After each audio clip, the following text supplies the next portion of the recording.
Oi, pessoal, tudo bem? Olha, nosso Pô de Mulher no ar. Sejam bem-vindos, bem-vindas todo mundo, né?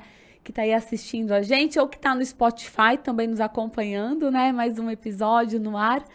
E, gente, a minha convidada de hoje, eu quero começar falando aqui dela, porque ela tem 39 anos.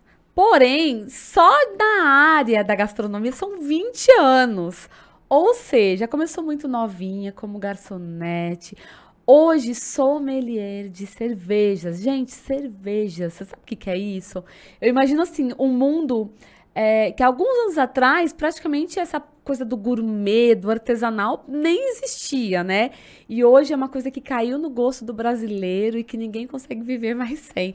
Eu tô falando aqui da Bia Amorim. Bia, seja bem-vinda no nosso Pô de Mulher. Obrigada, Ju. Que delícia estar aqui. Lindo esse estúdio. Para quem tá só ouvindo, não vai conseguir ver, mas muito legal ver você aqui, ver você nesse espaço, nesse lugar de fala, né? Podendo falar sobre tantas coisas bacanas. Obrigada de novo pelo convite. Não, eu imagino assim, né? Eu falo que a gente tem que fazer o que a gente gosta, né? Igual você vai contar a sua história, óbvio, né? Como é que você entrou nesse universo de cervejas?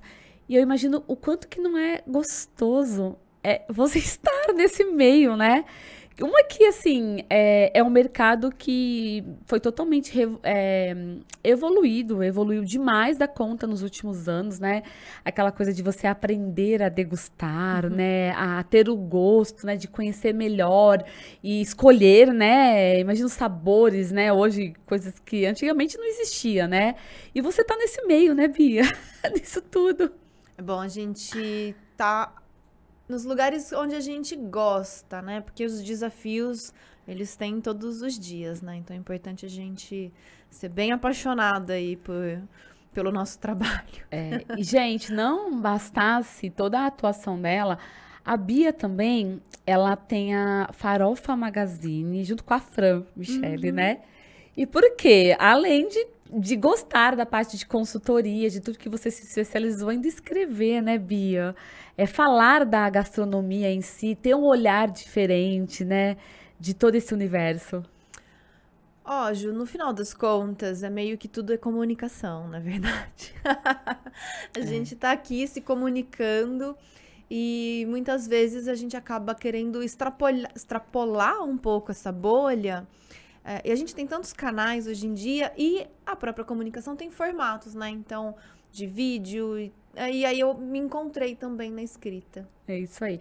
Pessoal, antes disso, eu quero agradecer os inscritos. O Pô de Mulher, ele é transmitido aqui pelo canal Juliana Rangel News, que é o único canal no YouTube aí que você tem várias informações, formato de reportagens, podcast mais jornalístico, que você pode conferir, e o Pô de Mulher, que é específico. Porém, nós temos o Instagram, que é pod com demudo.emulher, né, de podcast, para você também seguir, lá tem atualizações todos os dias, para você poder acompanhar aí o que a gente vem postando, tá bom?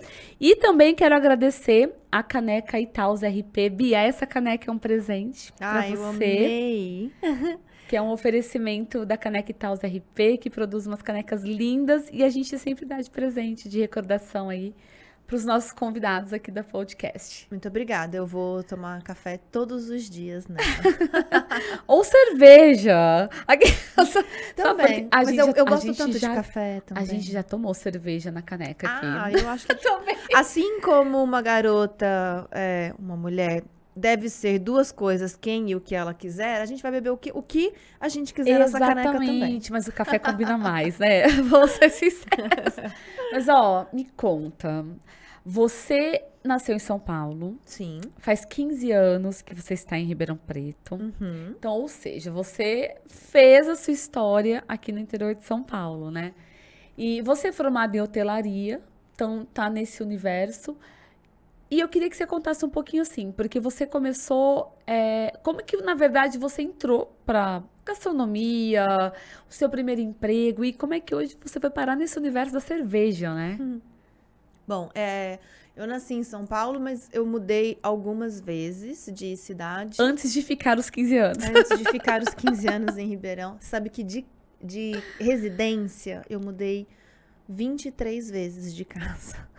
Sério? É muita caixa, né, pra embalar. Então, Mas assim, entre São Paulo e Ribeirão ou não? Outras São cidades também? Paulo, João Pessoa, Ribeirão, Assis, Águas de São Pedro, Gente, que aventureira. muito, E né? assim, e por que todas essas mudanças? A parte das mudanças por conta dos meus pais. Eles são biólogos, meu pai e minha mãe, Ah, pesquisadores e entendi. cientistas.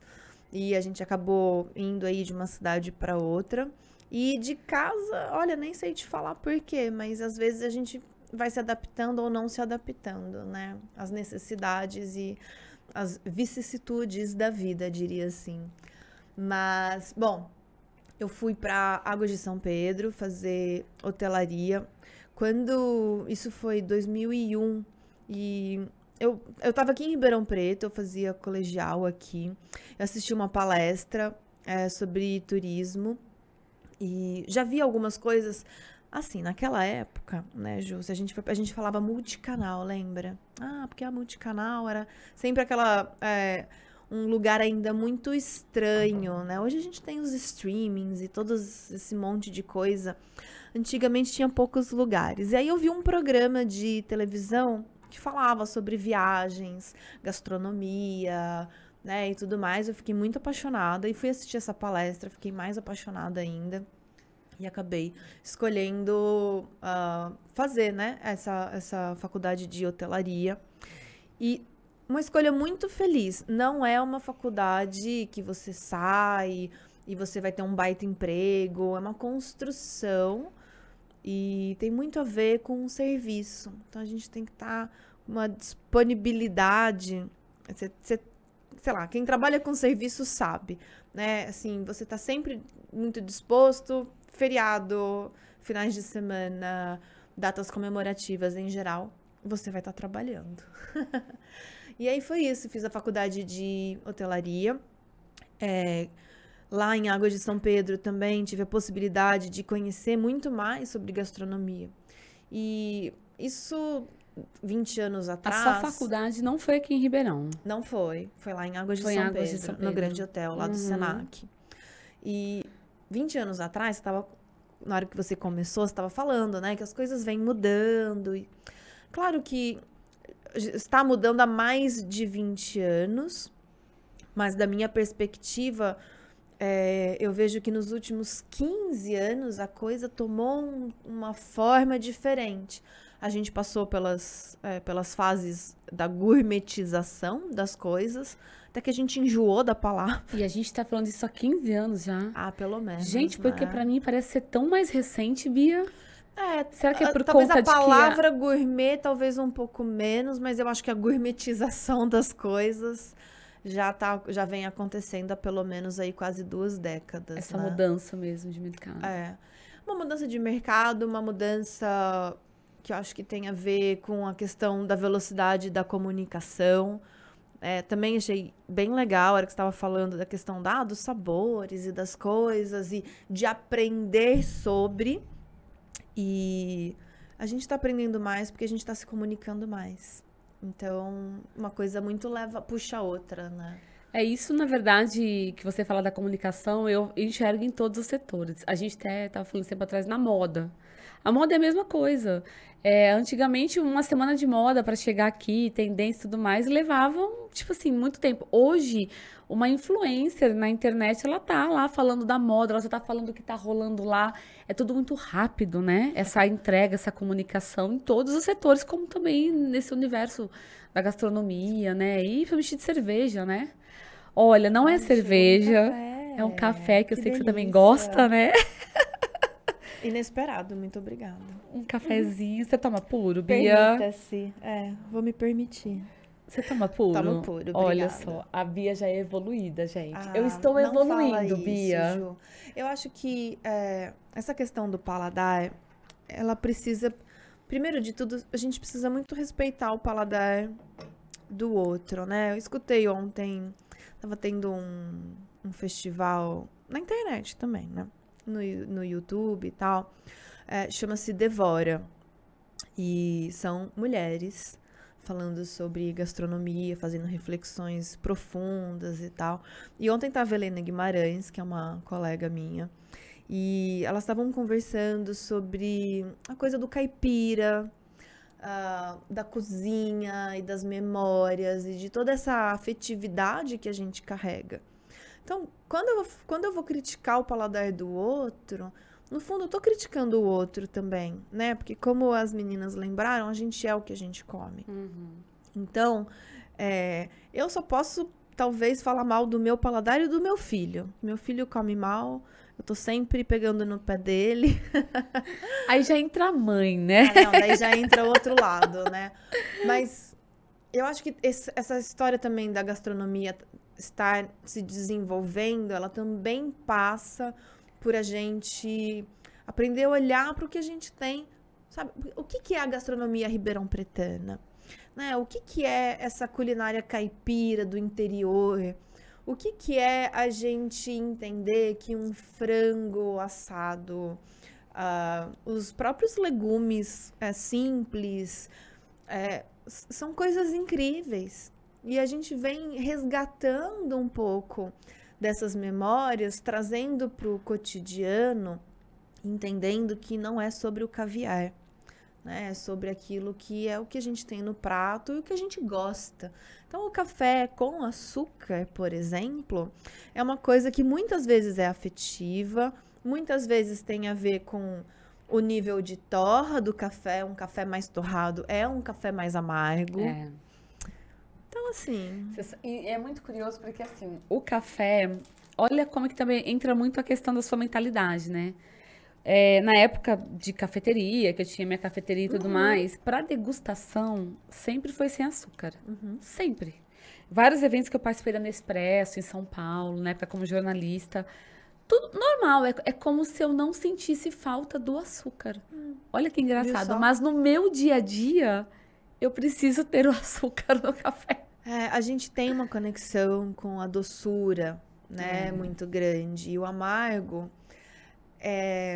falando meio que como sommelier, né, agora, é quase que uma conquista que a gente vai fazendo, assim como o azedo.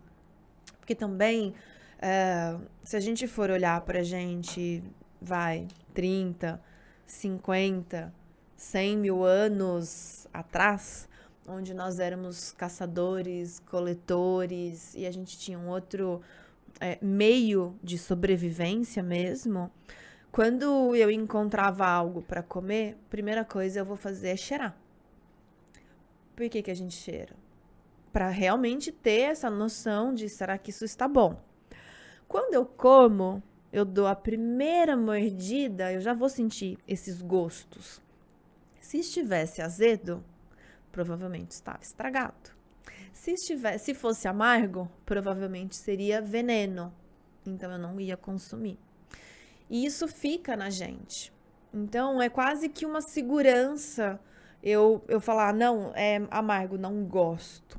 Só que sabendo que o café é algo gostoso. É meio que automático, né? Automático. Até você se desvincular, se desapegar disso, uma crença, vamos dizer assim, né? Que vem Ótimo, vindo evolução por evolução, não adianta. Exato. Então, leva um tempo mesmo, né? É uma desconstrução e uma domesticação desses medos, eu diria. Atualmente, eu gosto muito de coisas amargas e enlouquecida por coisas azedas.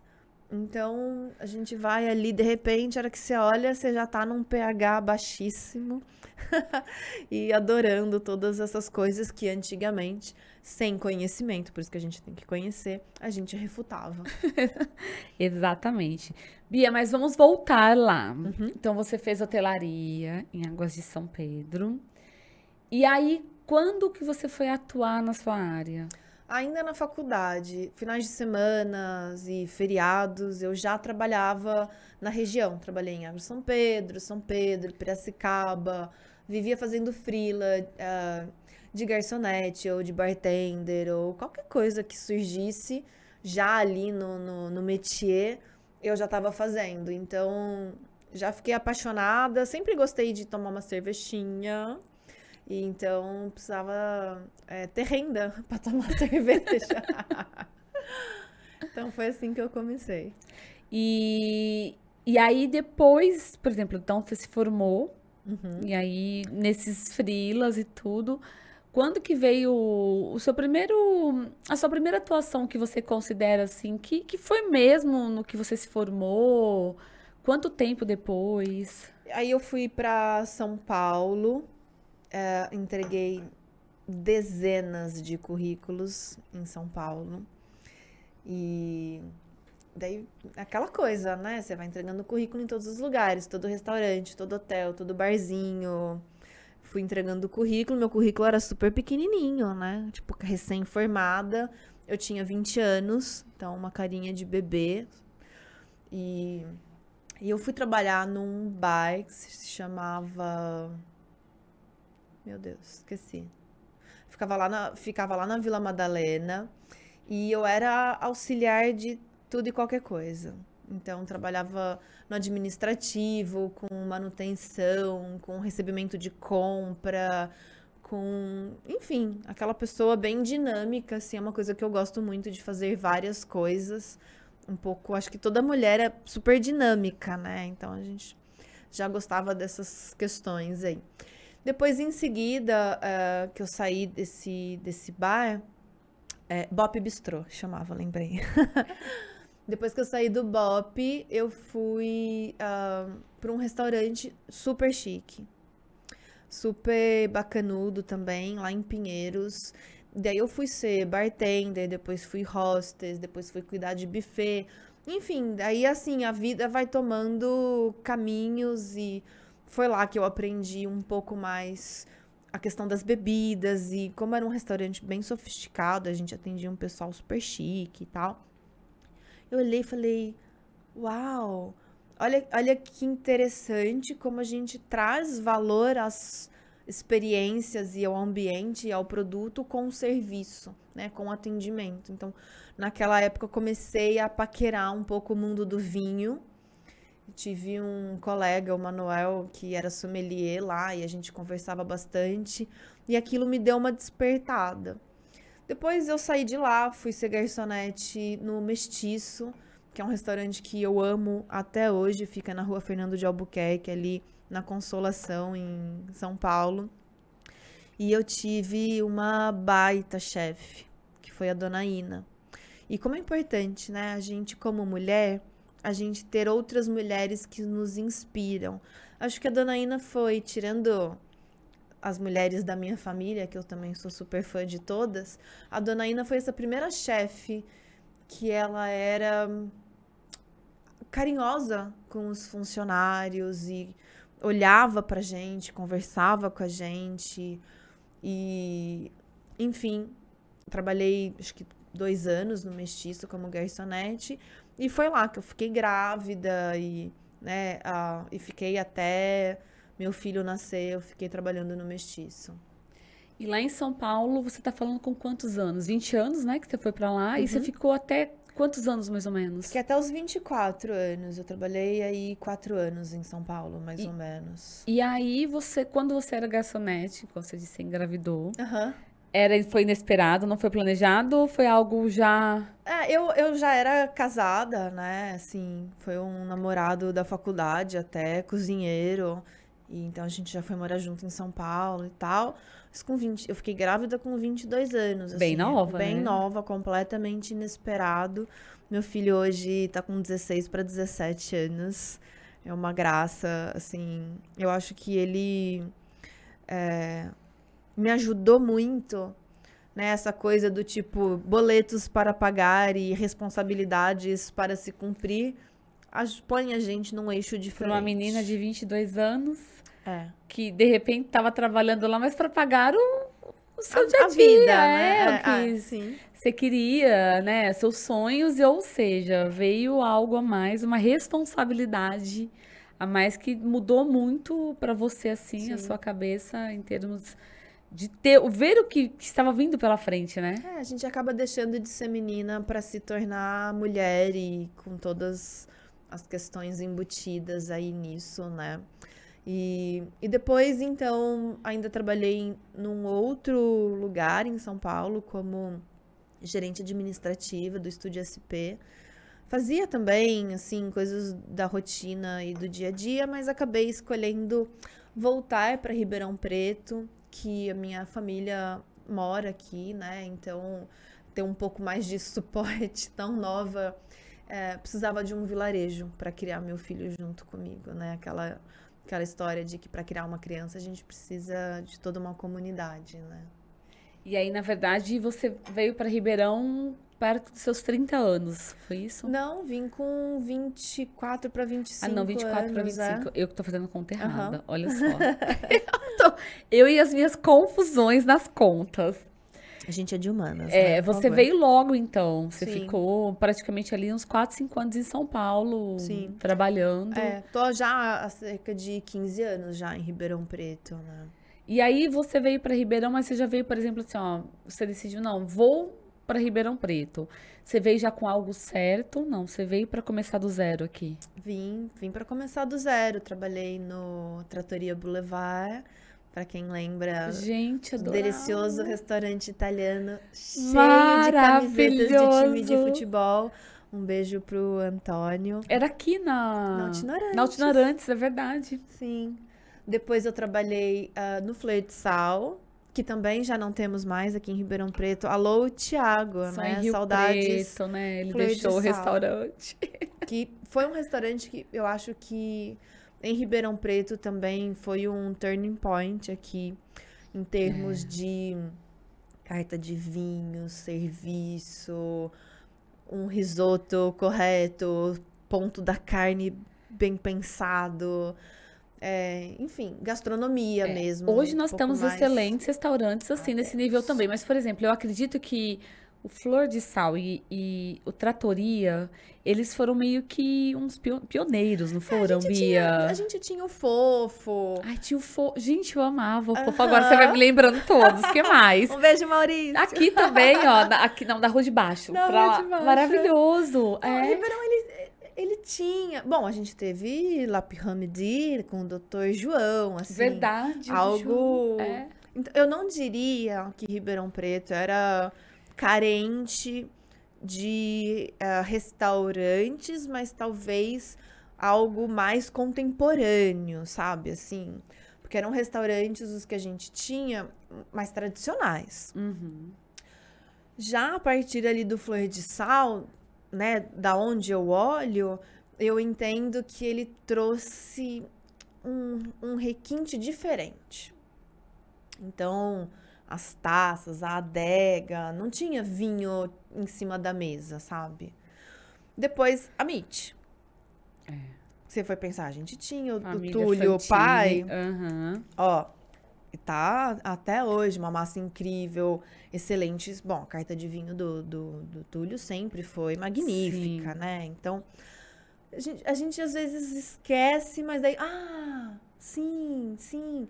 Mas eu digo até, assim, uma coisa mais jovial, né? Então, acho que o Flor de Sal trouxe isso. Depois eu fui trabalhar no Amit. E essas suas passagens por esses restaurantes, você foi fazer exatamente o quê? No Flor de Sal era garçonete, atendia. E aí foi muito legal, porque eu pude conhecer também esses comensais, vamos assim dizer, ribeirão pretanos, entender o que as pessoas gostavam. E eu amo o serviço. É assim, é muita oportunidade de você conversar com as pessoas, entender do Esse gosto. que eu te falo agora, a atuação de garçonete, o que ela te trouxe para sua vida, Bia? Eu gosto muito de ouvir as pessoas e eu gosto muito de observar as pessoas quando elas estão experimentando. Ai, adoro. Eu lembro, sei lá, no Flor de Sal, por exemplo, ele tinha uma arraia. Quando é que as pessoas comem arraia? Dificílimo. E ela tem uma textura diferente. Então, às vezes, quando você indica e a pessoa gosta daquilo, aí ela fala: nossa, eu nunca tinha comido isso. Parece que você gera um novo neurônio na cabeça da pessoa, sabe? Uma outra coisa que o Thiago fazia aqui, que era um confit de pato. Eu amo confit de pato. E o confit de pato, ele é todo um processo da carne ficar lenta na própria gordura do pato. Depois ela ainda vai ao forno, na frigideira, para criar uma casquinha. E daí você sempre tem uma guarnição que tem um dulçor. Então você começa a brincar com a questão dos sabores. E aí as pessoas comem, claro, porque é parte da nossa obrigação. Quando a gente já não come mais no sentido de fome, quando você ultrapassa esse lugar, e vale lembrar que a gente tem milhões de pessoas que passam fome no Brasil. Hoje, inclusive, eu estava assistindo no YouTube um evento da Ação da Cidadania falando sobre fome. Isso dói muito na gente, porque trabalhar com algo tão prazeroso versus uma realidade tão complicada, né? Então, é sempre um lugar difícil. Porque quando a gente come, gastronomicamente falando, a gente come com prazer. Porque se for para comer só um arroz simples, você come na sua casa. Agora, você comer algo onde tem técnica, onde tem uma certa dificuldade de processo. É muito mais a experiência ali, né? Total, Bia, total. de você estar tendo aquela experiência com aquele prato, aquele momento, Exato. né? Você tem toda uma E história você ali, viaja, né? Porque, por exemplo, essa história do confit de pato, ao comer aquilo de olhos fechados, se você tiver comido isso em Paris, você viaja de volta para Paris. Então, o tomar uma cerveja estilo alemão, você viaja para a Alemanha. Então, todas essas coisas, para mim, a gastronomia, ela é um teletransporte. E onde você vai para lugares ou você cria novas memórias, né? Então, o que eu mais gosto do serviço é isso, é ajudar as pessoas, né, ou a provarem algo novo, o que às vezes precisa de uma mão e você puxar a pessoa, ou você levar ela para uma memória. Uma vez eu estava no Manioca, em São Paulo, e eu comi um porco assado com uma mandioca cozida. Muito simples. Aquilo me emocionou de eu ficar com os olhos cheios de água e até assim, você dá aquela fechadinha de olho e dá aquela respirada e me levou para algum lugar, né? Então eu acho que a gastronomia tem esse poder. E o que te remeteu? Algo da sua infância? Eu acho que foi algo Porque tem muito isso, né? dessa memória afetiva de um lugar seguro da infância. Tem muito disso, assim, tanto com comida quanto com bebida. É estranho. Esses dias a gente estava num evento de cervejas ácidas, complexas e selvagens, que são cervejas bem complexas mesmo, como o nome fala, porque elas são cervejas difíceis. Mas ela às vezes vai ter um terroso, um cítrico, não sei o que lá, e uma pessoa falou, eu tomei tal cerveja e me emocionei, porque me levou direto ao pomar da minha avó. Isso é impagável, né? Uma máquina do tempo. E a gente tem essa memória sensorial muito forte, né? E eu acho que a gente, como mulher, já que a gente tá, né? Aqui a gente pode falar dessas coisas. Como mulher, a gente tem referências da cozinha muito fortes. Ou porque a gente esteve e está na cozinha, ou porque a gente teve alguém da nossa família que esteve, né? Então, aquele cheiro do bolo de fubá de tarde, a coisa do molho de tomate no domingo. Tem alguns elementos que são muito presentes na nossa história. Isso aí. E aí, me fala mais. Então, aí você passou por esses restaurantes em Ribeirão Preto. E o último seu foi o Flor de Sal, é isso? Aí eu fui pro Amit. O Amit. Trabalhei. Você fez um tour pelos melhores restaurantes de Ribeirão Preto. Fiz. Assim, até no Fofo, porque depois no Fofo, por exemplo... Fofo era o meu restaurante do coração, deixa eu falar. Que era aquela casa linda, né? Hoje é onde a Cicolata, né? Que legal. a doceria, confeitaria. Ficou lindo lá também. Não fui ainda. Lindo. Mas aquele lugar era do fofo. Era muito incrível, né? E Era. assim, depois que eu saí do Amit, eu fui trabalhar com vinho, com uma importadora de vinhos e fiquei 2 anos nessa importadora, trabalhando aqui na região. Então fazia São Carlos, Araraquara, São José do Rio Preto, viajava tudo aqui em volta, Barretos e afins. Uma importadora aqui de Ribeirão. De São Paulo, chamada 20. E você representava aqui. Representava eles. Você fazia as vendas? Aham. Gente, é aquela coisa de fazer tudo mesmo, Fazer né? tudo mesmo. No fundo, continuava sendo serviço, né? Assim, Sim. estava vendendo comida Mas assim, para alguém, de um né? atendimento, né, de uma garçonete, na verdade a garçonete não deixa de ter essa função, porque você, é o que você disse, você está sugerindo algo, tem extremamente importante a sua opinião, o que os clientes pedem de indicação, então acaba também sendo um pouco que meio parecido, né? Eu acho que de alguma forma eu nunca saí desse lugar, né? Eu vou estudando, eu vou trazendo novas ferramentas e aí vou atendendo de maneiras diferentes, né? E o vinho é muito bacana também, assim, Mas é um você produto... tinha entendimento já de vinho ou não? Em 2005, que foi o ano que eu fiquei grávida, eu estava fazendo um curso de sommelier de vinho Lá em São Paulo. lá em São Paulo. Então, estava estudando e depois Nossa, em continuei estudando. 2005 ainda era algo muito restrito, né, Bia? Bastante. Imagina, porque hoje tudo bem, hoje é a coisa mais comum do mundo, você ter cursos, livros, você ir numa harmonização de vinhos, você aprender, você vai pra internet, você acha milhões de Não tinha coisas. na época, não. Eu fazia Isso na já te BS de São despertava. Paulo, sim. Eu tinha conseguido uma vaga lá e tal. Daí fiz parte do curso e depois acabei saindo por conta da gravidez já um pouco mais avançada e tal.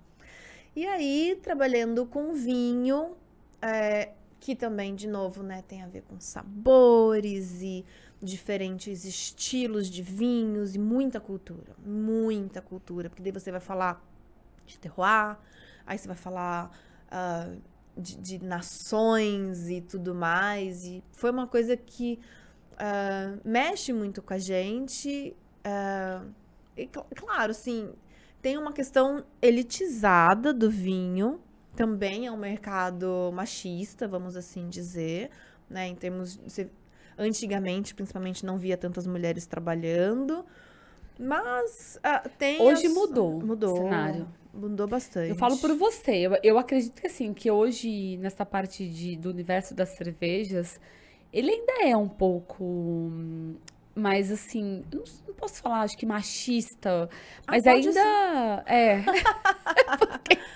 É isso que eu queria justamente que você falasse, porque você é uma mulher à frente, cara, de um universo que cerveja sempre foi vinculado muito ao homem, né? Envolvido em trabalho, até mesmo em beber, isso, quer dizer, e óbvio que hoje isso mudou muito, mas eu acho que ainda tem ainda um certo receio ali, né? Ah, é mulher, né? Tem.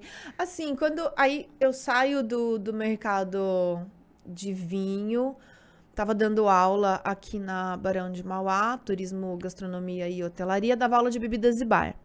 Vou visitar a cervejaria Colorado e nunca mais saí do mercado Isso foi em cervejeiro. 2010. 2010. Que aí foi quando você literalmente entrou para esse universo da É. cerveja e ficou. Finquei o pé ali em 2010. E aí, assim, eu saio do mercado de vinhos, vou pro mercado cervejeiro, artesanal, completamente desconhecido para mim. Começo a entender que tem um olhar muito parecido com o vinho. E aí tem esse estigma, né? Da questão, como é ser mulher num mercado cervejeiro que é tão masculino? Ao longo de quase 12 anos respondendo essa pergunta... E eu acabei de te perguntar mais uma. E aí, assim, mas é muito interessante, porque eu já tive momentos mais, tipo, cansei de responder isso, para momentos mais... talvez a gente deva fazer um resgate histórico, porque a cerveja ela é muito mal compreendida. Em síntese, a gente tem cerveja há cerca de 10 mil anos, onde a cerveja não foi inventada, foi meio que descoberta, e a cerveja é um produto gastronômico, ou seja, a cerveja tem uma coisa entre o pão e a cerveja, que é uma fermentação que se estendeu de um mingau e afins. Ou seja, a cerveja, ela nasce na cozinha sob o comando feminino, porque é onde a gente sempre esteve. Sim. A gente colhia os grãos, a gente levava os grãos para fazer pão, né, e alimentar, e enfim, a cerveja, ela é daí. Aí a gente segue como cervejeiras e como cerveja alimento, passa por várias revoluções e afins. Na Inglaterra, por exemplo, né, já bem avançado ali, a gente tem as wife ales, que são as mulheres que produzem cerveja mesmo e tal. E a gente tem a industrialização, onde a sociedade também se modifica por conta de toda essa mudança que os maquinários, o vapor, eletricidade e tecnologias começam a trazer.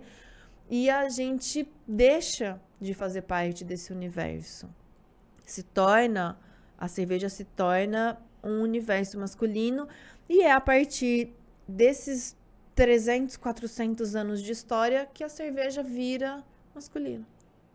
Então, assim, é tipo ontem que a cerveja se tornou masculina. É o que a gente, na verdade, tem na memória. Exato. E que, na verdade, não é tudo, não é tanto, né? Não é tanto assim, é muito legal depois a gente descobrir isso e a gente descobrir que tem a Ninkasi, que é a deusa da cerveja, e depois a gente ouvir falar de Hildegard von Bingen, que foi uma monja que hoje é uma santa, considerada uma santa pela igreja, e ela já ali, século XI, falando sobre cerveja, escrevendo sobre cerveja, escrevendo sobre lúpulo.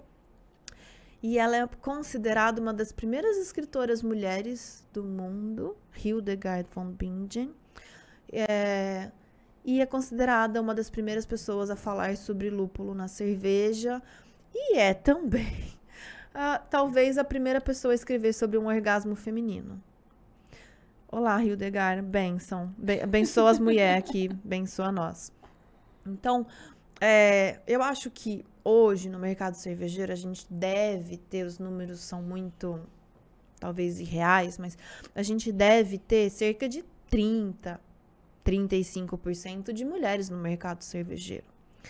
E somos o quê? Somos sommelier de cerveja, somos mestres cervejeiras, somos práticas cervejeiras, somos químicas, biólogas, vendedoras, somos do marketing, somos donas da porra toda, empresárias, escritoras, somos administrativo, caminhoneiras e tudo mais, né? Então, a gente vem trazendo um pouco mais das mulheres para este lugar que nos últimos séculos foi dado ao homem, né? E é por isso que ainda é um mercado machista, até no sentido de que os trogloditas ainda acreditam numa história que já não é mais a realidade. Já mudou faz tempo, Já mudou faz tempo. Então, tem muita mulher que ainda fala assim, putz, o cara chegou no meu bar e aí ele queria tomar uma cerveja e ele achou que eu não conseguia explicar. Ou, mandou chamar o gerente. Ou mandou chamar o dono. São atitudes que são machistas, que muitas vezes as pessoas fazem sem nem se tocar de que aquilo não é legal. E, claro, né? Tem as coisas piores. Talvez né? no automático, né? Aquela coisa, não quero com homem, me fala disso, né? A questão do tipo, como se a mulher não tivesse propriedade para fazer aquilo, né? Então, é um estigma, a gente precisa falar disso, né? Em um lugar, por exemplo, como esse podcast, que se chama Pod Mulher, é muito importante. E muitas mulheres falam para as mulheres que estão hoje no mercado cervejeiro, quem está entrando fala, nossa, que legal poder ver que tem mulher no mercado. Eu me senti à vontade, eu me senti segura, eu me senti livre para poder estar nesse lugar que eu quero estar. Então, a gente ainda faz. Eu, quando cheguei no mercado cervejeiro, eu olhei, já tinham mulheres lá, sabe? Já tinha gente com o facão na mão, abrindo esse espaço para que a gente estivesse lá. E a gente agora continua com o facão na mão, abrindo espaço, porque tem mais gente para chegar, né? E precisa ser um lugar seguro. Quer dizer, o mundo não é um lugar seguro para as mulheres, a gente sabe disso. E você que é de comunicação, até de uma maneira geral, as notícias, todos os dias a gente tem as notícias de que as mulheres não estão em lugares seguros. Então, é nosso papel, né, de estar onde a gente está e, por exemplo, tendo o destaque que eu tenho hoje, eu preciso estar nesse lugar mostrando para as mulheres que qualquer mulher pode estar onde eu tô. Onde ela quiser, né? Onde ela quiser. Exatamente. Ô, Bia, e aí me fala uma coisa. Quando você foi para Colorado em 2010, primeiro, como é que surgiu a oportunidade? Me conta. Esbarrei com o Marcelo Carneiro, que é um cara incrível. Eu não me canso de falar bem do Marcelo. Que é um cara super legal. Eu literalmente esbarrei com ele na fábrica, na visita técnica que eu tava fazendo. Pela faculdade, com alunos? Com os alunos, a gente começou a conversar. E aí, assim, gente, quem que não gosta de conversar de gastronomia? De falar de comer, de beber, e do comer e beber como capital social e tudo mais. Então, foi isso. Aí eu caí na Colorado e fui ser gerente de marketing da Colorado. Não, olha essa história. Espera, calma. Então, mas assim, você foi com os alunos, aí você conheceu, foi a primeira vez que você teve contato com o Marcelo Carneiro. E aí, da conversa, surgiu uma vaga, uma oportunidade para você trabalhar na Colorado. Sim, eu comecei como... E assim, foi eventos. no marketing. Eu cheguei como eventos, e aí tinha um outro gerente de marketing lá, e ele saiu um pouco depois, e eu acabei... A vaga dele me foi oferecida ali. E foi nessa época também que daí eu fui fazer o curso de sommelier de cerveja, em 2010. Porque, como diria o Marcelo Garotinha, precisa saber tudo de cerveja, né? E era uma coisa muito nova no Brasil, o sommelier de cerveja. Assim, a gente, se eu não me engano, coisa de talvez 50 cervejarias artesanais em 2010. No Brasil. Em 2010, a Colorado ainda era do Marcelo, ou não? Já Sim, estava com a Ambev? Não. Era do Marcelo, ali na Rua Minas. Ali na Foi Vila... quando ele começou a expansão, né? Que ele começou a querer abrir mais mercado. A Colorado aqui em Ribeirão Preto, ela começa em 1997, ali na Avenida Independência, como um brewpub com 9 torneiras de chopp. Né? Imagina a ousadia na terra do pinguim. Então... E que delícia, né? Porque o que a gente entende hoje que esse volume de novas coisas acontecendo só traz mais coisas bacanas, né, para todo mundo. Mas é interessante que em 2010 eu falava para as pessoas assim: estou trabalhando na cervejaria Colorado. As pessoas: nossa, que legal, cerveja, mas onde é isso? Aqui não em Ribeirão tinha Preto, esse assim, conhecimento. algumas pessoas já conheciam, mas hoje, o que você falar de Colorado, você fala de Colorado em qualquer lugar do Brasil, as pessoas conhecem a marca, né?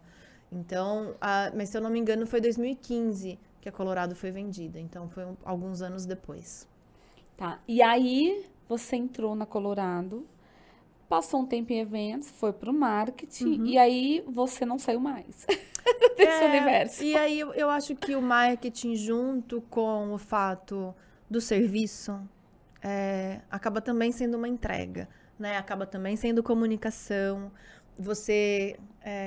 Tive um cara que trabalhou comigo que ele falava assim: Bia, marketing gera demanda, né? Então, a gente não faz a venda especificamente, mas você cria o ambiente, né, para que isso aconteça. Então, fui aprendendo ali a lidar com as questões de marketing. E quando eu saio da Colorado em 2011 para 2012... eu fico nessa linha de consultoria entre serviço, atendimento, treinamento, marketing e afins. E aí foi quando você saiu da Colorado, foi quando você, eu acho que talvez tenha entrado um pouco mais ainda no universo mesmo da cerveja, no sentido da sommelier, né? Sim. Daí fui fazer mais eventos, criar curso, fiz o cerveja de gastronomia aqui em Ribeirão Preto. É, queria nadar um pouco mais no universo de gastronomia junto com cerveja, não só cerveja. E, enfim, ficou entre idas e vindas e às vezes um pouco de amor, um pouco de ódio também. Mas foi isso. Daí eu abro a minha empresa, a gente estava até conversando, né, Ju, essa questão do... a minha empresa chama-se Por Obséquio, né? E ninguém conhece a Por Obséquio. Conhece a Bia Amorim. Então, no final das contas, eu acabei fazendo o brand da minha própria marca, que sou eu mesma. E cheguei aqui no estúdio da Ju, né, no escritório, aí tem lá, né, o nome, não tem uma placa com o seu nome, porque é a mesma coisa, né? Você fez tanto o seu nome que você é seu próprio negócio. As pessoas... Agora começou a mudar. Mas no começo as pessoas falavam assim pra mim... O que você faz fora o seu jornalismo? Eu falei, eu tenho uma empresa de comunicação. Você tem uma empresa? Eu falei, tenho. Mas como é que chama? Ah, Dress Code. Nossa, eu nunca ouvi falar. Então, aí eu cansei. Mas todo mundo conhece a Juliana, né? Não, é a Juliana. Fala com a Juliana. Até falo no vídeo brincando. Não, fala com a Juliana. É a Juliana, é a Juliana. Eu falei, então tá bom. Então agora a minha empresa vai se chamar Juliana Rangel Comunicação e Viu ponto. Só? Que momento de empoderamento. Agora né? todo mundo vai entender o que eu faço realmente. Que por trás do meu jornalismo tem a minha empresa de comunicação. Tem uma equipe que tá aqui comigo todos os dias e que a gente presta todo tipo de comunicação para empresas, para pessoas. E aí começou a funcionar agora, Bia. Tipo, agora as pessoas começaram a enxergar mais. Muito bom. E aí é isso, né? Daí já faz agora, já estamos falando estamos em 2022, estamos falando de 10 anos já de empresa, dessa carreira solo, mas é uma carreira de freela, vamos assim dizer. Então, a gente correndo atrás todos os dias, fazendo movimentos, passei por vários projetos muito legais, mas que são projetos que têm começo, meio e fim.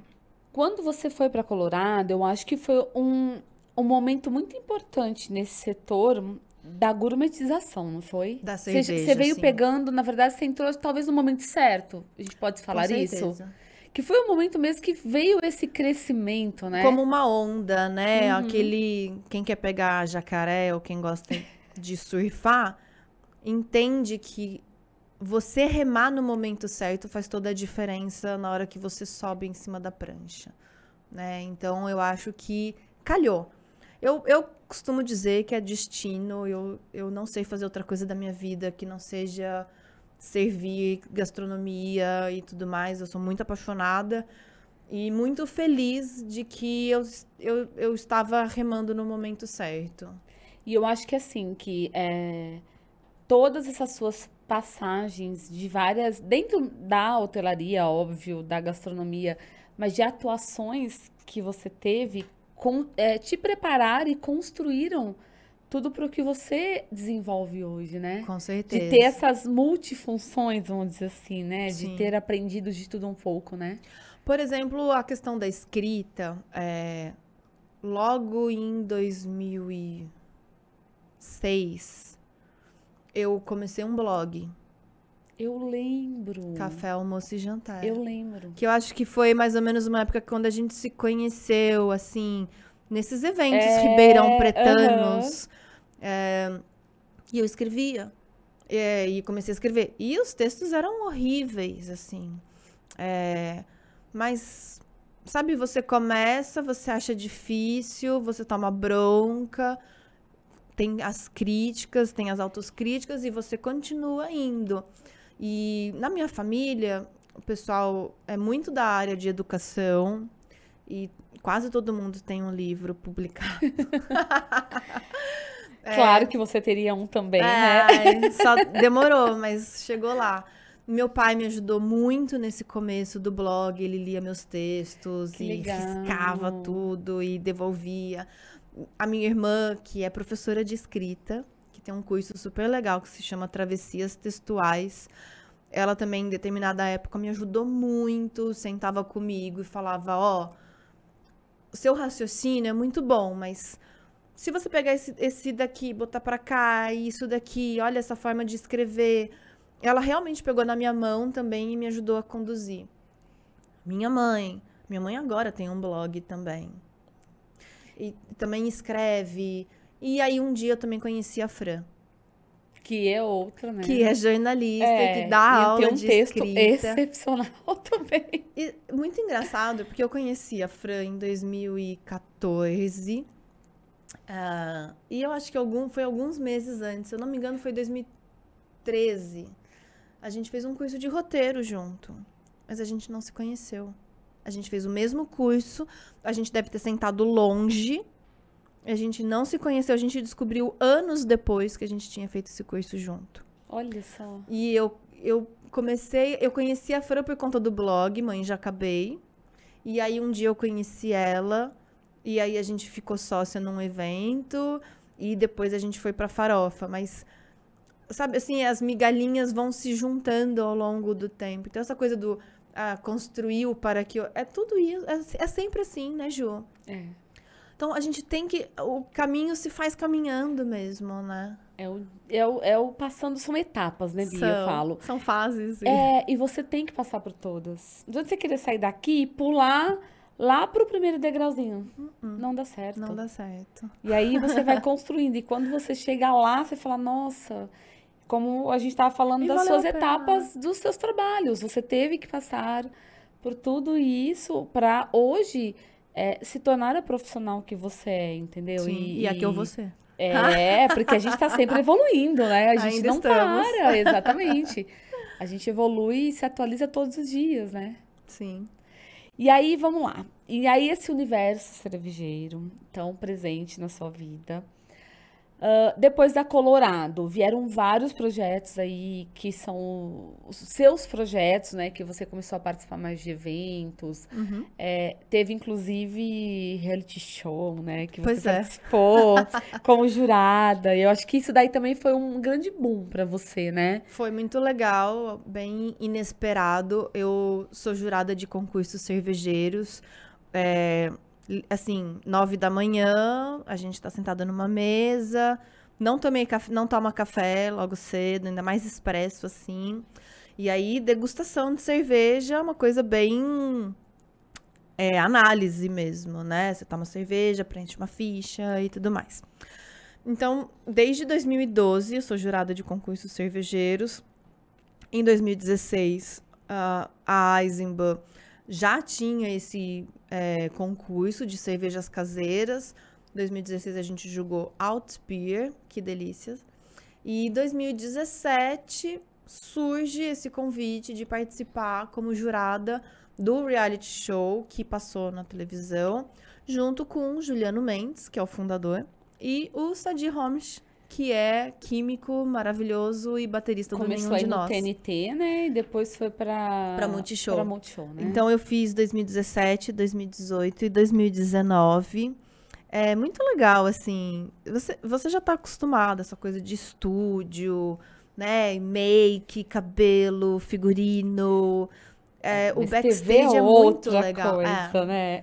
É gigante, né? Eu comecei a olhar tudo diferente. O pessoal que fica sentado aí na mesa, fazendo as coisinhas, né? Você sabe que as pessoas existem e que tem muita gente trabalhando para as coisas darem certo. Exatamente, é uma equipe imensa para que tudo vá ao ar certinho, né? Ou seja, uma mega produção, né? Uma mega produção, muito legal passar, vivenciar tudo isso e levar a cerveja artesanal para esse lugar. O reality show é um modelo divertido e que as pessoas assistem, e aprendem e torcem. E você muda a vida das pessoas ali, né? Assim, todas as pessoas que venceram o Eisenbahn Mestre Cervejeiro têm uma história para contar e passaram por tantas coisas legais.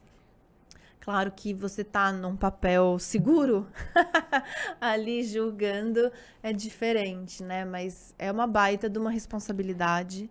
Eu imagino. Meu Porque, assim, primeiro que todos ali têm o seu talento, né? Uhum. Só que você ter que escolher, né, Bia?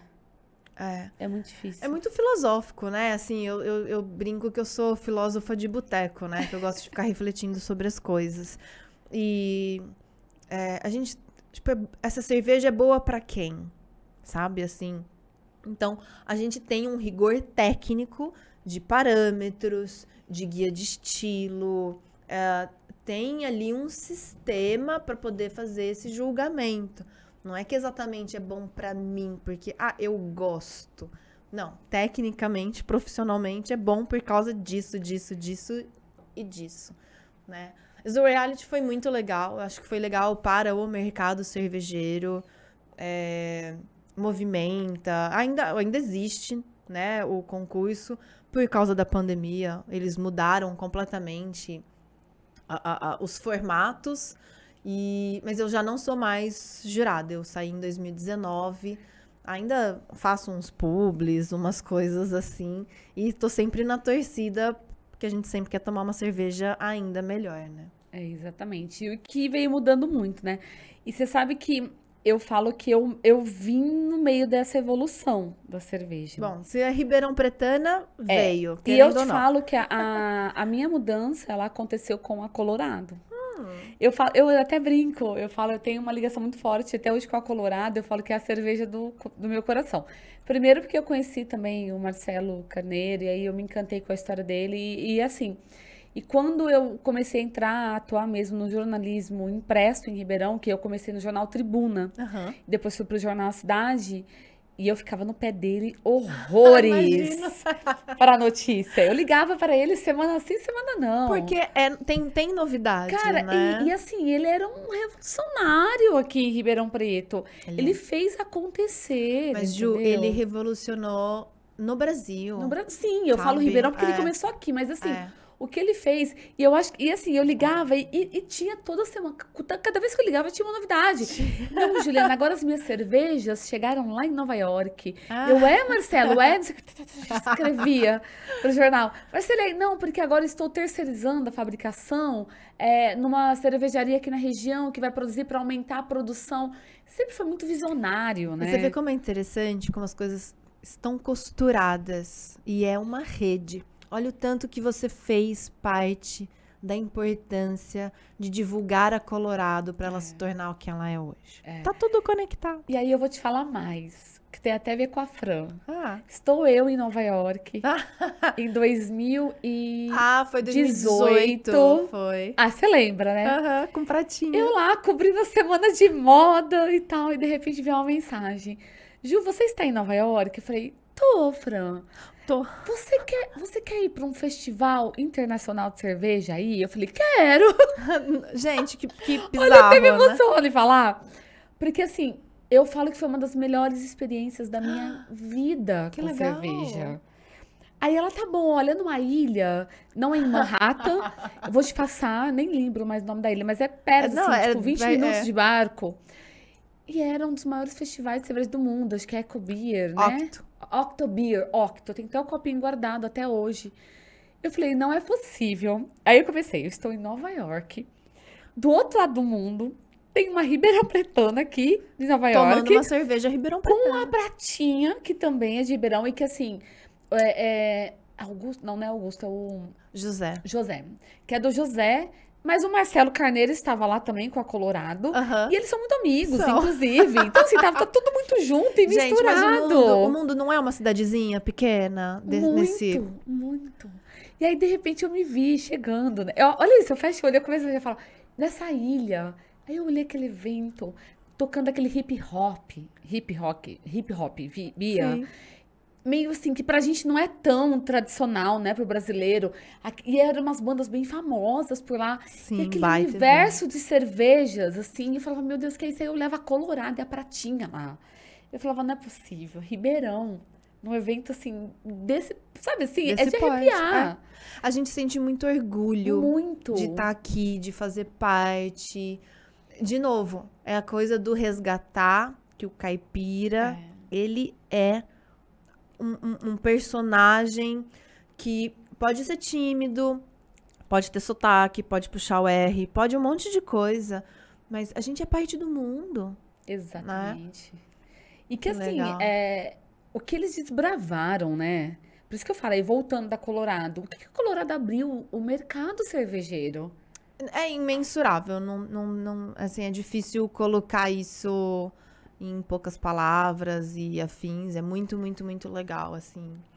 E tá aí, né? Levando o nome de Ribeirão Preto como essa capital importante, cervejeira e de uma economia local e, enfim. Eu ia te perguntar isso. Quando a Ambev comprou, confesso que quando isso aconteceu, eu senti uma dor imensa no coração. Porque, assim, óbvio que eu não sou muito da área e a gente ouvia falar muito, vai mudar o sabor da cerveja, agora vai acabar, porque, né, algo tão artesanal, com todo cuidado, agora vai industrializar, não sei o quê. Como é que você, naquela época, enxergou essa mudança, essa coisa dessa expansão, né? Uma empresa desse porte, comprando a marca. Óbvio que o Marcelo estava ali também, mas porém seria algo realmente industrializado no sentido de expandir, de entregar ela para todos os cantos, né? De uma certa forma, a gente acho que tem esse sentimento de, poxa vida, não é mais artesanal, mas eu acho que muita gente criticou de maneira muito raivosa, sabe? Sim, saíram muitas críticas na época, eu É lembro. incompreensível, assim, a maneira como algumas pessoas se posicionaram. Mas é muito orgulho ver que muito mais gente ia poder ser impactado pela cultura cervejeira que a Colorado carrega, a questão da brasilidade que a Colorado carrega, a questão ribeirão pretana e das nossas histórias serem contadas nessa forma. Esse ano, por exemplo, eu estava conversando com meu filho, que agora virou guitarrista, né? Assim, tem uma banda de rock agora. Um beijo pra banda do meu filho. E aí eu tava falando, Colorado é patrocinadora do João Rock. Sabe? Olha a proporção que as coisas tomam. Então, não sei, a gente tem os apegos, mas eu diria que eu fiquei bem feliz. De ver essa questão de abertura de mercado mesmo, né, Bia? Das possibilidades, assim, independente das questões aí que a gente traz, que são próprias nossas, né? O pequeno. Poxa, a gente tá cheio de pequena cervejaria em Ribeirão Preto. Para de reclamar da Colorado e vai tomar uma SP330, vai tomar uma Invicta, uma Experiência, vai tomar uma Valfanger. Tem 10, 11, 12 cervejarias em Ribeirão Preto. Mas o que eu acho legal, assim, da Colorado é que mesmo que teve toda essa mudança em termos de expansão, mas eles conseguiram manter a tradição, né? Do local. Hoje o marketing que eles fazem eu acho fenomenal. A Toca do Urso é um point turístico, assim. A Toca do Urso é o novo pinguim do século XXI. Exatamente. E, assim, a questão de manter as tradições, assim, do regional, da goiabada, do ingrediente que vem lá, não sei de que região do Brasil, e ser realmente brasileira, né? Exato, exato. É muito importante. A brasilidade, ela tá cada vez se mostrando muito mais orgulhosa de si. Eu tenho orgulho desse sabor. Eu tenho, sabe? A gente vai ficar dando a volta nessa coisa do resgate, dos sabores e da nossa independência e tudo mais. A gente tá passando por um momento que talvez ainda sejam conversas muito nichadas, mas descolonizar o paladar. Sair da coisa do que o europeu ou o norte-americano é o bom, é o melhor. E o que a gente tem, sabe, a síndrome do vira-lata caramelo, né? Então, a gente precisa, para que a gente consiga mudar, para que a gente consiga economicamente melhorar e tudo mais, a gente precisa olhar pro regional, pro local. Tem aqui, né? Exato. E que, assim, com hoje... orgulho. E, gente, e no mercado de cerveja... falo, que isso? O que que o Brasil virou, né? E Ribeirão Preto mesmo. Ribeirão Preto, a gente fala que Ribeirão Preto é um polo cervejeiro, né, É um polo Bia? cervejeiro. Além da gente ter um polo, né, essa associação da união das cervejarias É, chamar polo, é um polo é cervejeiro. realmente, porque quantas cervejarias artesanais hoje? A gente tá falando aqui, eu lembro que uma vez eu fiz Então, uma acho que matéria, mais ou menos mas 12 hoje em dia a gente tem. A gente já tem as marcas que a gente chama de ciganas, que não tem fábrica, mas são marcas que produzem, né, industrializam, terceirizado.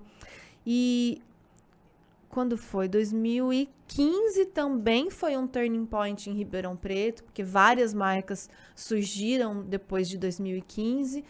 Hoje em dia eu tenho que ficar perguntando no grupo de cervejeiros, sabe, que a gente tem aqui 016. Gente, tipo, lançou mais alguma nova cervejaria? E aí a gente tem, sei lá, lançou uma que chama, acho que It's Hop. E eu não fui ainda tomar, né? E falei, essa eu não putz, conheço.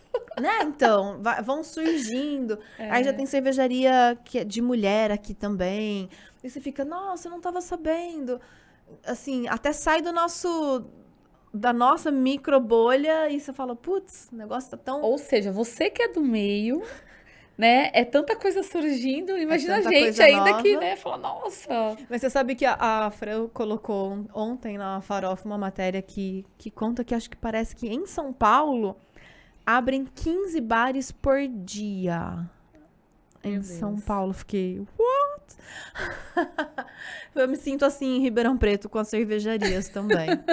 E o legal também, eu falo, a gente tá falando de cervejarias. Só que a gente tem os tipos de cervejas que cada uma desenvolve. Super, é. Que, tipo assim, São mais de 150 estilos diferentes de cerveja. É, a gente tem as grandes nações cervejeiras, a gente acaba aqui no Brasil chamando de escola cervejeira. Então tem as cervejas alemãs, as belgas, as inglesas, as norte-americanas. São todos esses países onde a tradição cervejeira já tem ali, né, uma questão muito mais consolidada. E as receitas que a gente produz aqui são réplicas de receitas que vêm de lá. Uma IPA, né, uma IPA, né, uma India Pale Ale, é uma cerveja que inicialmente foi produzida na Inglaterra e os americanos aí foram lá, colocaram um monte de lúpulo, e aí a gente tem as Americans IPAs, a questão de você ter uma Helles, uma Weizen, que são alemãs. Putz, é infinito, Ju, a possibilidade de sabores e propostas e receitas. E esse é o papel do sommelier, né? Ajudar o consumidor que sai de uma cerveja lager tradicional, de uma vida inteira de finais de semana e baladas e tudo tomando Pilsen ou American Light Lager, e de repente se apresenta uma cerveja amarga. De repente você apresenta uma cerveja sour ou uma cerveja com fruta. Esses dias eu fui servir um cara num evento e ele puxou o copo dele e falou, era uma cerveja ácida com fruta, uma Catarina Sour. Ele falou, isso não é cerveja. Oi, amigo. Calma lá, mestre cervejeiro. Calma lá, fiscal do mapa. Né? Isso não é cerveja. Isso é cerveja, mas isso não é uma cerveja que as pessoas talvez estejam acostumadas a tomar. E aí eu volto nesse lugar da garçonete, que apresenta um sabor novo, e vê uma pessoa com um copo tomando e dizendo, ah, nossa, isso é bom. O que é isso? Ué, isto é cerveja. Aí você vem com a agulha e pluf, abre, expande a bolha da pessoa, dizendo, olha, isso é uma cerveja feita de tal forma, com tais ingredientes, com esta proposta de não sei da onde, que culturalmente pipipipopopó, e aí vai embora. e assim, esse mercado, na evolução da cerveja, é um caminho sem volta. É infinito, Porque sem volta. uma vez quando você entra, você acostuma o seu paladar, você abre, como você disse, você não volta mais. Para ser bem clichê aqui, tem aquela frase do Einstein, né? Que uma mente que se coloca aí nesse novo lugar, ela não volta atrás para nada, né, Ju? Provei algo melhor. Verdade, é. Por Não que tem que agora eu como, quero o pior? é. né? E aí a gente vai chegar sempre num lugar a cerveja artesanal é mais cara, não sei o que lá. Óbvio que sim, porque a gente não é uma grande indústria.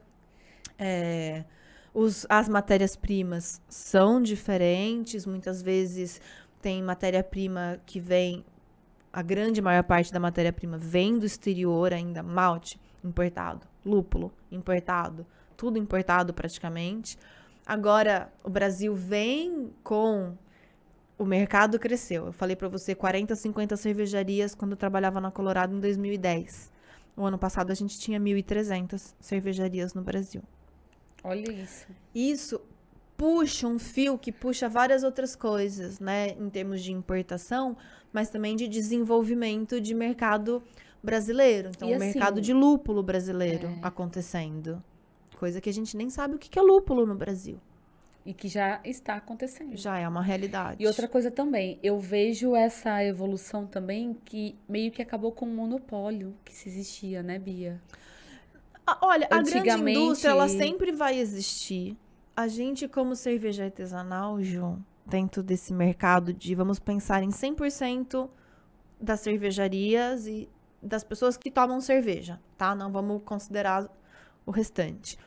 Dentro deste grande mercado de categoria cerveja, o mercado artesanal tem uma fatia, eu diria que não chega a 3%. Ainda. Não chega a 3%. Nos Estados Unidos, que eles estão fazendo essa revolução desde o final da década de 70, de 1970, eles hoje têm cerca de 6, 8 mil cervejarias e eles têm 15% do mercado. Aqui no Brasil, a gente ainda vem galgando isso, mas o que impede as pessoas de tomarem cerveja artesanal e a gente aumentar essa fatia? A questão da tradição, né? Principalmente a questão econômica. Sim. Porque eu preciso sair de um lugar que é volume para um lugar que é qualidade. Então, o beba menos, beba melhor, que é essa filosofia que a gente fala. A experiência é o beber ali saboreando.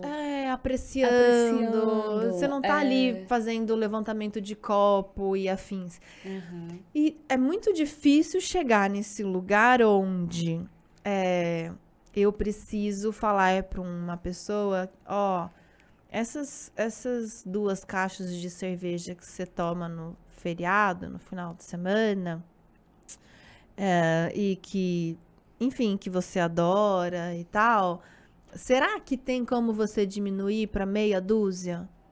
Jamais. Porque, na verdade, daí a gente tem outras questões que são conectadas a isso, né? Muita gente não tem esse fanatismo pelo sabor e pela experiência. Não é uma cultura ainda, né, Bia? Não é. E aí tem gente que bebe simplesmente para se alcoolizar. O álcool daí vai trazer vários outros problemas de questão de beber e dirigir, as questões sociais conectadas, e aí se a gente for falar também, botar mulher, álcool e agressão, vai embora. Mas, então eu entendo que esse modelo do beber menos, beber melhor e beber com sabor e apreciar, ele pode ajudar a trazer consciência de várias outras coisas. E principalmente numa questão de saúde. Porque a pessoa que está tomando um grande volume alcoólico,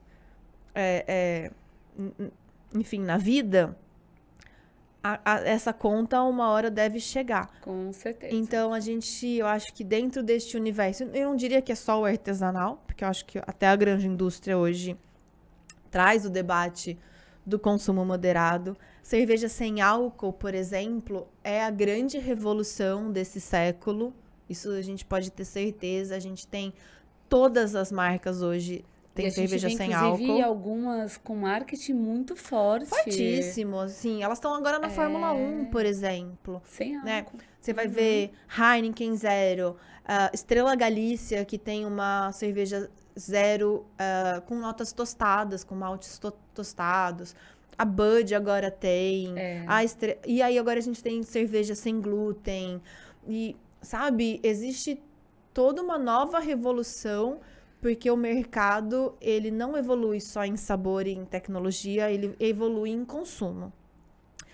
Então, vai ficando para trás esse hábito de você tomar uma tonelada de cerveja porque você quer se alcoolizar, porque você quer ficar bêbado, porque você tá acostumado, porque você aguenta, porque, enfim, para um outro posicionamento.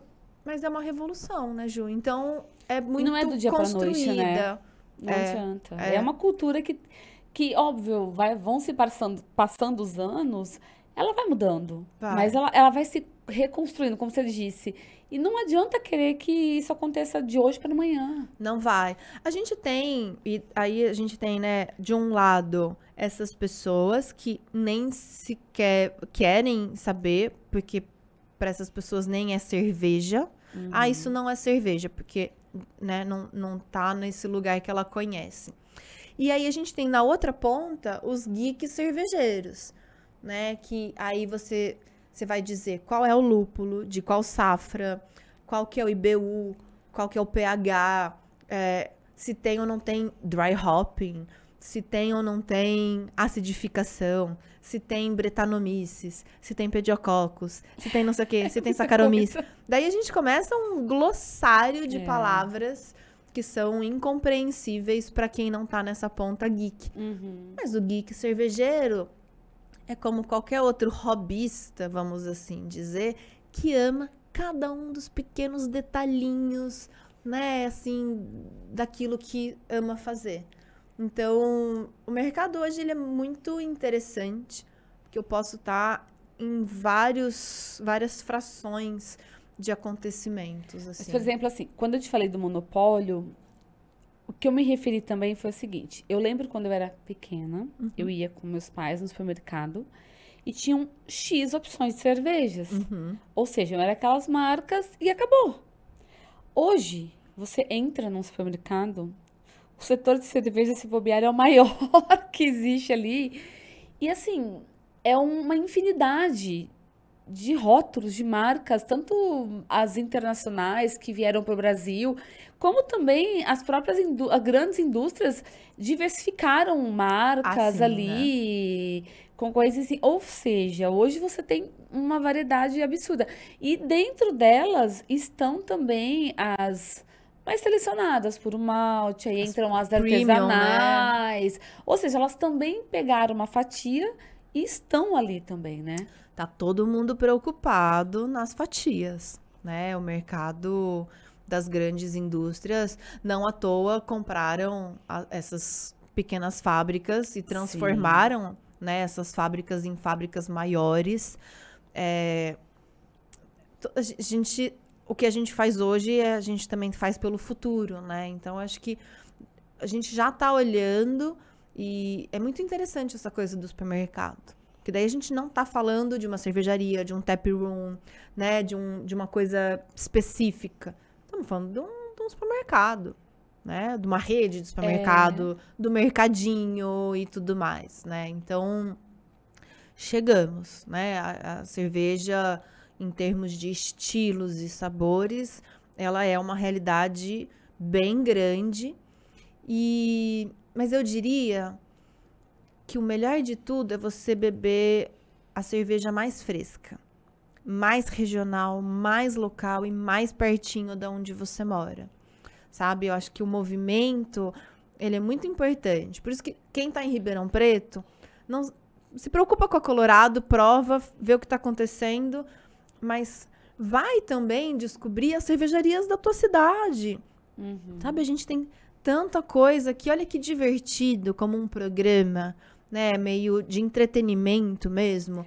Como já tiveram vários, né, de Pois tours é. cervejeiros, de você passar por várias cervejarias em Ribeirão, para degustar e conhecer, porque às vezes você tá aqui e você não sabe. Exato. A cerveja que cria uma tem programação. Se você gosta de tomar cerveja, é um evento passear em Ribeirão Preto, sabe? Muito legal. Exatamente. Bia, e aí você me disse aqui, né? A gente está sempre atualizando, aprendendo. Então, o que que você tem agora, os seus próximos passos? Bom, eu acabei de lançar um livro, agora em 2022, junto com a editora Crater, e mais 27 Guia da autores. sommelier. Ó, deixa eu ler certo. Sommelier. Nossa, É não. difícil. Guia da Sommelieria Eu me enrosco toda. de Cervejas. É um livro bem grande, tem quase 500 páginas. A gente produziu esse livro durante a pandemia. Deixa eu te falar, quanto tempo? 2 anos. 2 anos de produzindo. projeto. 28 E autores. o que ele traz? Tudo. Vai trazer desde um pouco da história desse ofício do sommelier de cerveja, num texto brilhante da Silene Saurin. Aí a gente vai passar pela história da cerveja mesmo, depois as nações cervejeiras. A gente vai fazer todo um help, assim, também, toda essa ajuda para quem é sommelier de cerveja, dentro do que faz um sommelier. Uma carta de cerveja, treinamento, a própria parte de serviço, os eventos cervejeiros. Vamos passar por harmonização, a flavor. Vamos falar sobre o profissional e carreira. Então, a gente fez um guia mesmo, tentando contemplar. Sempre falta coisa, né? A gente tá terminando o livro, meu Deus, poderia ter falado de tal coisa, mas rótulo e, cara, a gente tentou. É um livro que muita gente comprou porque gosta de cerveja. E muita gente comprou porque trabalha com cerveja. Então ele tem um peso profissional, mas é também um livro bacana para quem é o geek, para quem curte e afins. E aí, onde que eu compro esse livro? No site da editora Crater, então editoracrater.com.br. E tal, eu acho que ele falou que ia chegar na Travessa aqui em Ribeirão Preto, mas eu não tenho certeza. Hoje em dia, né, comprar online é mais fácil. Foi no Google. Foi no Google. E foi um livro bem legal, um grande desafio, claro. Mas, olá, família, né? Então, chegou o momento do Chegou minha livro, vez. da obra, né? Mas assim, a ideia desse livro, ele veio por conta da pandemia? Por exemplo, Não, você a gente parada... começou em 2019. não, então vocês já tinham esse projeto. Já estava começando. A Crater me chamou, eles já tinham o desenho do livro, já sabiam que eles queriam um guia para sommeliers de cerveja. O Brasil hoje é o país que mais forma sommeliers de cerveja no mundo. Eu peguei um dado aqui, inclusive, Quer ver, você vai poder me corrigir aqui. Hoje nós temos 1.200 profissionais certificados Muito mais. pela Associação Brasileira de Cerveja Artesanal. Tá desatualizado esse número? Super, a gente tem... Olha, eu vou chutar... Porque já faz 12 anos que a gente tem formação de sommelier. Eu diria, sei lá, 10, 12 mil pessoas formadas. Nossa. Mas talvez isso seja específico de um... Estão dados 2022 aqui, mas Sim. deve ter algo a mais aqui. Mas assim, aí, ó, só mais uns dados também curiosos. Ó, os homens são a maioria, com 71% ainda. A faixa de idade, 49,6%. Está na sua, ó, de 30 a 39 anos. Viu só? Por poucos meses ainda estou aí. Desperta aí pro mercado. E quase 80% dos sommeliers de cerveja no Brasil têm formação universitária. Sim. Muito bom. Muito bom, né? E aí, o livro... E aí, eu tô dando algumas consultorias. Então, por exemplo, a cerveja Xingu, que é uma cerveja de 30 anos já, né? Uma cervejaria de 1988. Que coisa, não? Que eu acho que muita gente tem memória da cerveja Xingu. Então, a gente tá aí bolando como que a gente vai fazer essa contação da história da Xingu e afins, porque Xingu agora, ela volta, teve esse gap de tempo aí, e ela volta agora sendo produzida em fábricas artesanais.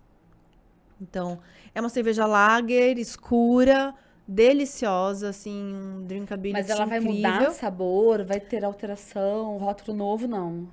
Não, assim, sim, o rótulo tá um pouquinho diferente, ela tá sendo fabricada com ingredientes de altíssima qualidade, né? Então ela entra nessa categoria que a gente chama artesanal. Gourmetizando agora e deixando algo Sim. com mais qualidade. Ela é fabricada em dezenas de países, é a cerveja escura brasileira mais vendida no mundo, né? E então o Cesário e a Luíse, que são os donos da marca, eles quiseram olhar para esse lado mais artesanal, de ter um produto super qualidade, super premium e tal. E aí a gente tá redesenhando aí esse tom da marca e tudo mais, tem sido muito aí, legal. No caso, você vai ser mantida a mesma com essa reformulação ou não? Vai ser uma só ou não? Continua sendo uma Dark Lager. Só que agora a receita dela teve grandes melhorias para o que era feito nos últimos anos pela grande indústria. Então, é claro que isso vai mudar preço, muda posicionamento de marca e tudo mais. Então, a gente, como consultoria, né, esse time que eu estou trabalhando junto, que é o BAF, a gente está reolhando para esse posicionamento de mercado, que é marketing, sommelieria e tudo mais. Eu estou na Abraceva, que é a Associação Brasileira de Cervejas Artesanais. Semana que vem a gente tem um baita congresso que se chama Cerveja é Gastronomia. Muito pra gente colocar a cerveja dentro desse universo, né, de conversas sobre o comer e o beber. E faço cervejas da MB, que é uma marca de meles nativos brasileiros. E um dos produtos é uma linha de cervejas que a gente está criando. Tem várias cervejas. No site mbeer.com.br dá para encontrar algumas coisas. E Farofa Magazine, que tá super on. Agora, além de tudo isso, gente, tem também a farofa. Porque eu estava semana retrasada no evento de vinhos. E a Bia estava lá, sentada, para escrever uma matéria para farofa. Você vê, né? A farofa anda te encontrando nesse mundo líquido, seja em Nova York, seja em Ribeirão Preto. E foi lá no evento e falei, cara, a Bia tem que ir lá no Pôr de Mulher. Ai. Tá vendo? Foi um reencontro. Viu só? Um beijo pra Fran Michele, que é a jornalista, sócia da Farofa. É uma pessoa incrível. E então a Farofa, ela é essa revista, hoje tá digital, farofamagazine.com.br. E a gente vai soltando os assuntos. Essas edições, gente, foram Onde você vai mostrar? Nessa aqui? Na dela. Na minha ou na dela? Na minha, aqui, ó. São as edições impressas, né, Bia? Sim. Eu acho que quando vocês soltaram esse projeto, ele foi meio que um projeto super revolucionário em 2018, né? 2017, a primeira. Tá. Que veio com essa proposta justamente de ser um olhar diferente para a gastronomia, né? A gente gosta tanto de gastronomia e de escrever e de comunicar que a Farofa nasceu aí desses anseios e vontades. E agora estamos numa nova fase. Agora é o digital, né? Estamos bem mais digital do que antes. Tá tudo muito ainda, né? Igual nós estávamos falando da pandemia. Ao mesmo tempo que a gente fala que a gente saiu de uma pandemia, a gente não saiu ainda porque os casos ainda estão aí, o mercado ainda tá, né, muito obscuro, a gente tá observando. Então, fiquei meio quietinha, meio se movimentando, mas tá com o site tá com uma cara nova. Fizemos igual você, Ju. Demos uma reformada em tudo. E a gente tá também no Instagram. O Instagram é mais rapidinho, né? O Instagram e o site. @Farofa Magazine, o Instagram e farofamagazine.com.br. Então, a gente está sempre falando de evento, ou das novidades, ou de notícias que surgem. A gente tem o nosso Content Lab, que as empresas são parceiras, então a gente está falando de maneira, né, ali primeiro as coisas do Bev Hack Lab, por exemplo, que é da Pratinha. Então, lá na Farofa, a gente está fechando algumas outras coisas agora com cafés e chocolates. E é muito gostoso, assim. A Farofa ela é meio paralela, mas caminha junto. E estamos aí, né? Já a Farofa vai fazer 6 anos já. Então... bastante tempo de mercado. Bastante já, né? tempo, né? Estamos aí, sobrevivendo. Mas é isso. Então, não paro nunca. Acho que a gente tem que estar sempre procurando novos desafios e novas oportunidades. É um mercado que, como você falou, vem evoluindo muito, né? Então, é um mercado que vem se transformando o tempo Todo inteiro. dia tem uma novidade. Então, por isso que a gente tem que estar sempre estudando, sempre aprendendo e sempre compartilhando aquilo que a gente aprendeu. Exatamente. Bia, adorei o nosso bate-papo. Ai, nossa, falamos que nem vi uma hora passar. Não, nem vimos. E eu acho que a proposta é essa, né? A gente trocar informação, conhecimento da área que cada um atua, falar um pouquinho, as nossas visões, Né? nossas histórias. Sim, é tão gostoso a gente poder... isso é uma coisa da vida mesmo, né? E te agradeço muito o espaço, poder falar. Com certeza tem mulheres incríveis ouvindo a gente. Espero que de alguma forma a gente possa ter inspirado, seja para tomar uma cerveja diferente, ou seja, para... De repente parar e falar assim, nossa, mas eu nunca tomei uma artesanal, Né? né? Acho que eu vou experimentar, né? Abrir novos horizontes, né? Novas coisas. Novas janelas. E se alguém precisar de alguma dica, o meu Instagram é Bia Já tá Sommelier. na tela, já. Que chique. A gente tá passando aí para o pessoal te seguir pode também. me chamar também, se quiser uma diquinha de como começar qualquer coisa. Isso aí. Obrigada, viu? Obrigada, Ju. Obrigada de novo ao podcast. Adorei minha caneca. Um super beijo. Um beijo. Pessoal, obrigada para quem ficou aqui com a gente. Mais uma história muito legal, um bate-papo muito rico em conteúdo, né? Podcast é isso, conteúdo que vai ficando aí, ó, pra rede, para você assistir quando você quiser. Depois a gente tem os cortes, que são os principais momentos do podcast. Vai para as redes sociais aí do Pou de Mulher, também tá na tela o Instagram do Pou de Mulher. E YouTube e Spotify. E a gente vai ficando por aqui. Até a próxima quarta-feira. Tchau! Saúde!